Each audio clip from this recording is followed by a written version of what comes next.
Hey everybody, I hope everyone's doing a great.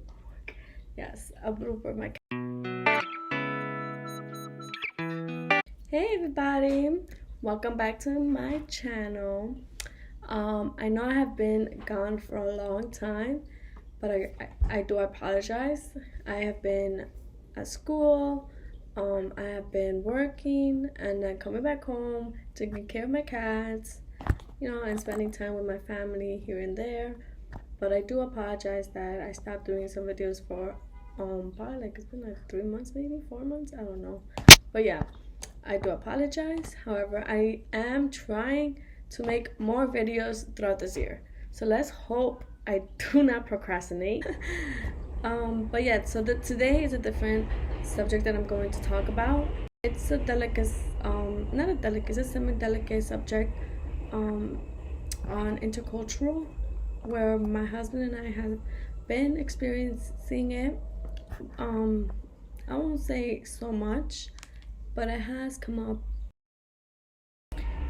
So I do want to speak about how we face our challenges in this subject when we do face it, and hope this helps. Well, I help you guys on how to deal with these challenges that you may be experiencing with your mate. So first is first. I'm Ecuadorian and American. My husband is from Yemen. So yes, every marriage we do face problems. So I knew way before that I was going to face several challenges with him and face disagreements with him.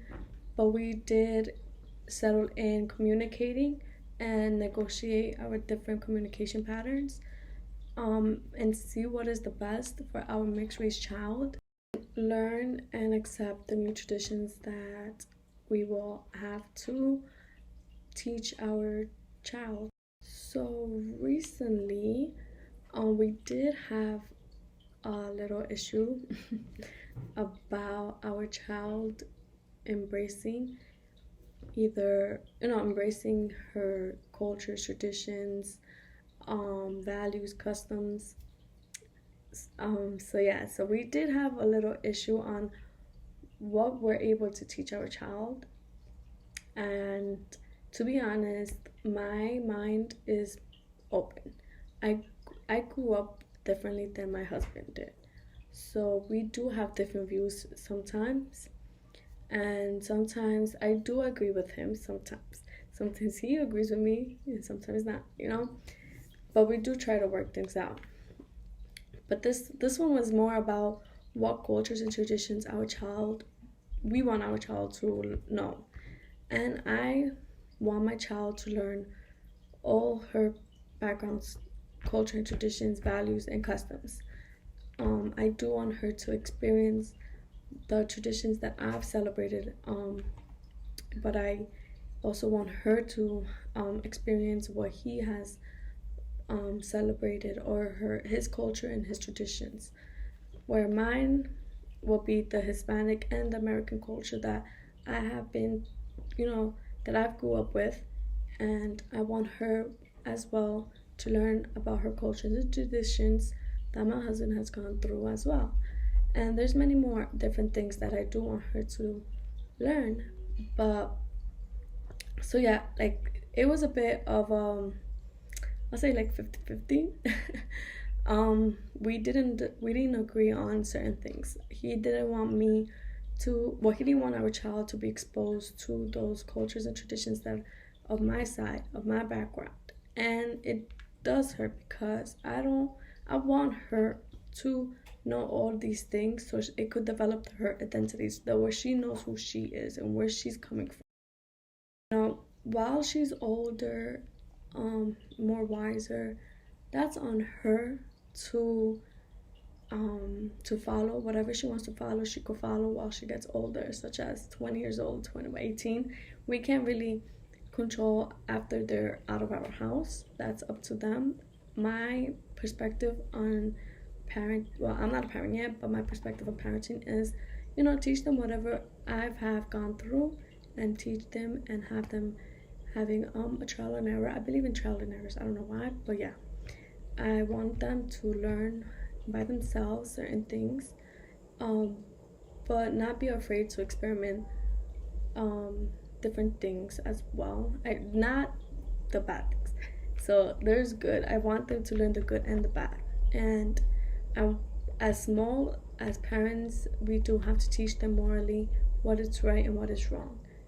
And at the end, when they're 18, 19, whatever, they're out of the house in college, I can't really do much because they're out there, and I do want my child to speak to me. So yes, my husband doesn't want our child to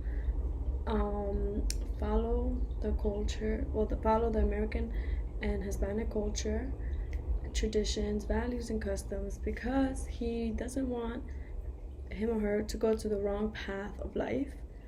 I understand where he's coming from, because he have seen many things that he's been seeing negative things in New York City that he didn't like on an individual. But then again, every person is different, and I have told him that way before, that not everyone is the same. So you can't base something on one person and think that everyone else is like that.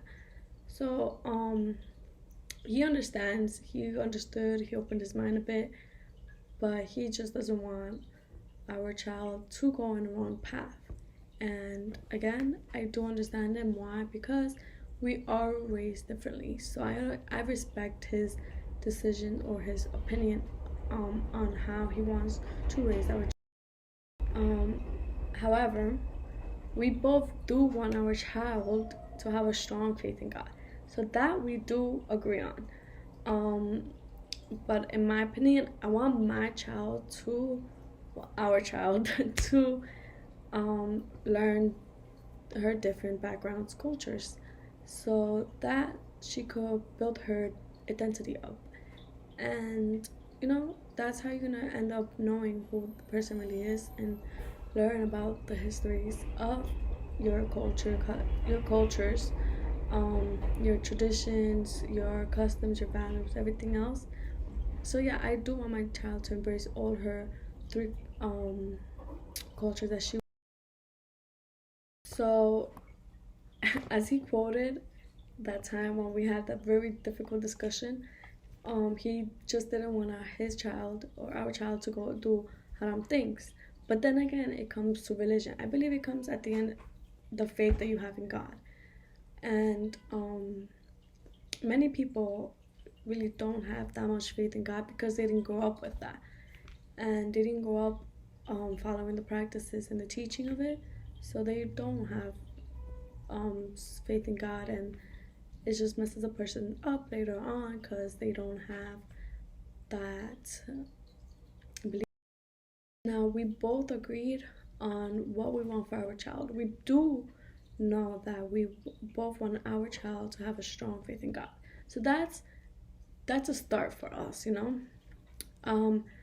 But he doesn't want our child to go to, let's say, baptism parties.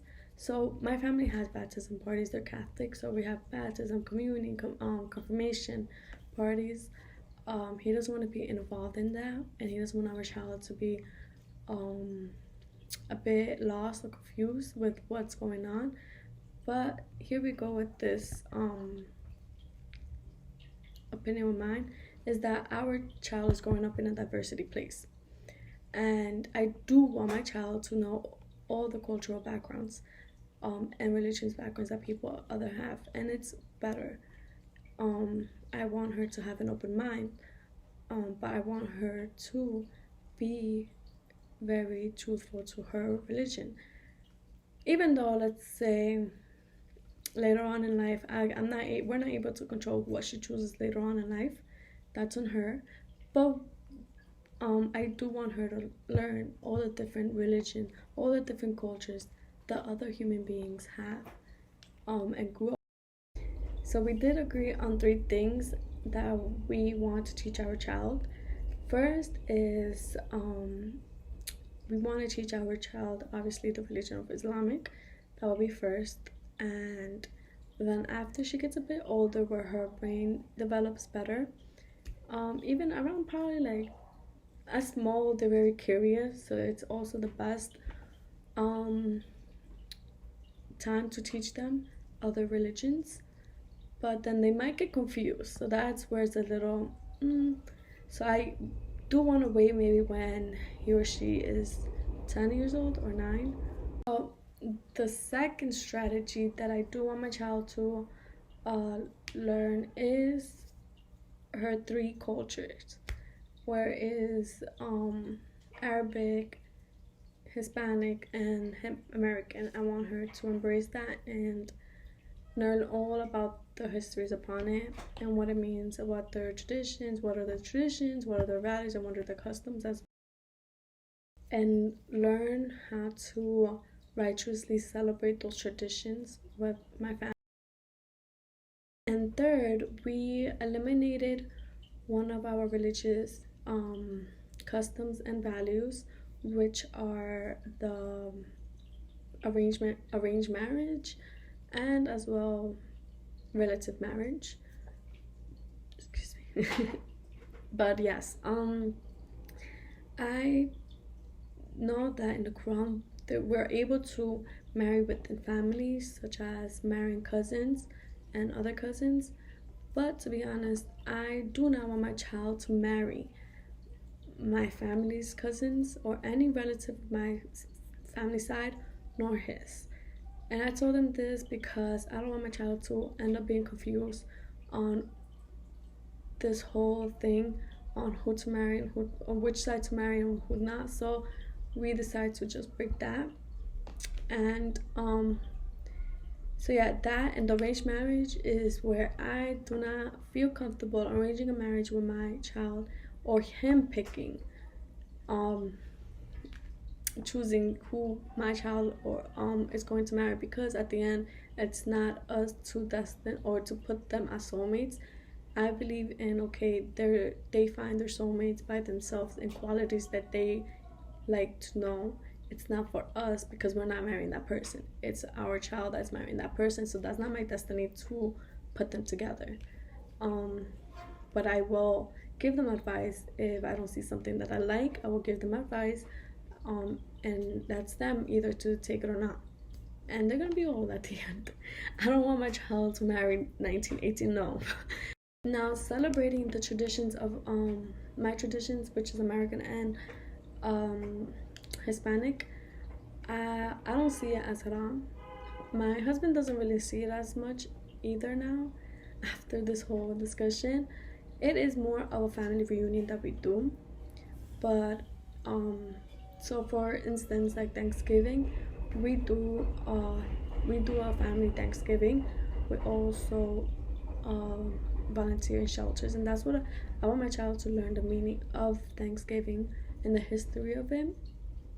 As well, I want them to volunteer in shelters, to give to others, to know all these good deeds as in the Quran mentions. But I want them to celebrate it, and I want them to follow these traditions or learn about these traditions that I've experienced.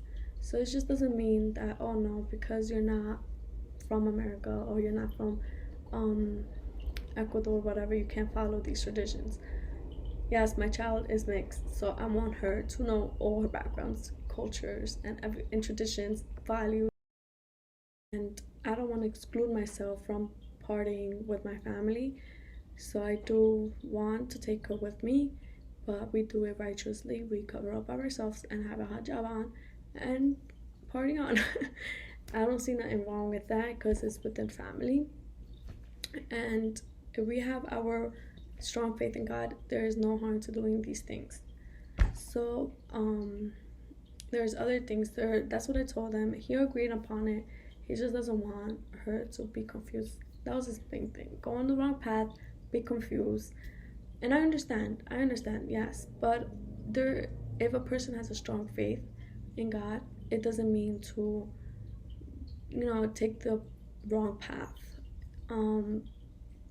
But I do want my child to learn all these traditions that she has in her life. So for another example is as also in Ecuador we do carnaval, and I want her to know the meaning of carnaval. I want her to know the purpose of carnaval. I want her to know how we celebrate it. So I want her to celebrate it with us. So when we go to Ecuador, I want her to go and celebrate it there. And she's going to enjoy it. She has a memorable time there. So that is why I do believe, and we strongly agreed on these things, that we take a lot of steps. We do have times where we don't speak with each other like 2 days because of our disagreements, but we do sit down and we speak thoroughly about what we really want for our child and how can we both settle in the same boat and not just split apart and go in different paths. Because if both of you guys just split apart, it's just going to be arguments. And you have to communicate and understand the other person, respect the other person's opinions and thoughts.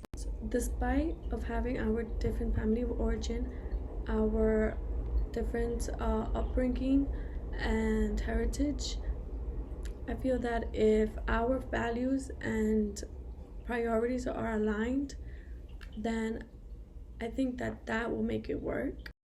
And definitely with interracial and intercultural marriage, communication and understanding is a major part that you have to take into the marriage.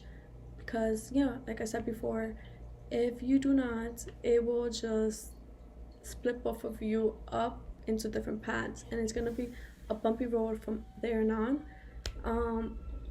Disagreeing and arguing, all that. I have experienced that with my parents, and I honestly do not like it. So that's why with our marriage, yes, we disagree. I'm not going to say it's perfect, but we do speak to each other a lot, and there are things where I sometimes don't understand, but he does explain it, and I try not to judge. Like, there's no part of you to judge or to be like, oh my god, no, I don't want to do that because of this and that. You have to have an open mind when it comes to your marriage, because now it's not you just thinking, it's the other person that you have to consider their feelings and understand what their thoughts are and how they want to lead, not lead, but where they want to follow this through. And if you feel that it's not correct, then you could input your opinions on it. And if both of you just argue without two opinions, sit down, speak to each other if you're ready. If you're not ready, then take a day or two. And that's what I sometimes do. Sometimes I'm not ready. I take a day or two to not speak with him. But I honestly start just thinking and rational thoughts. And literally, if there's things that I don't feel that it's, I don't know much about, I do research on it. I do read about it. And it's on different subjects that I really don't know sometimes. And after that, when I'm ready to, I guess, put my point there, a whole presentation will be for me. To be honest, that's me. And my husband knows that. I need a day or two to put my presentation. If he doesn't have a presentation, oh well. But I have to have a presentation and questions to ask him. So I have to be ready when we want to argue. So they give me a day or two, and then I'll bring it up with my presentation, a PowerPoint, everything, and then my questions onto him. But yeah, we do, I'm not going to say we are a perfect couple. We do have disagreements here and there, but again, you have to respect your partner at all times. Never hit him, hit her, or whatever it is. Do not raise up your voice. It is like, that's when the heat just goes rising up. And honestly, because I've experienced it when I was small, I try to avoid it 100% with him. That's why I'm the type to just stay quiet and until I am ready to speak calmly, I guess, or when I'm ready to present my presentation, I'll speak. So yeah, sometimes I know people do raise up their voice, but if you know that was wrong, then okay, don't do it again. And yeah, like I said, both of your values and priorities has to be aligned, and communication is the most in the marriage. In every marriage, communication and understanding is the top highest thing I'll say. I really hope this video helped you, and if you want me to make a video as well with our opinions, and not opinions but how we face the challenge on eliminating arranged marriage and relative marriage, just let me know down below on the comments. And I feel that was one of the biggest argument we had, because it was a delicate subject between him and I, that we just didn't agree certain things. And I understand where he's coming from, and we're raised differently, so that is why. If you like this video, give it a thumbs up, and don't forget to subscribe. I hope you guys enjoyed it, and have a great day or great night, whatever it is, and I'll see you later. Bye.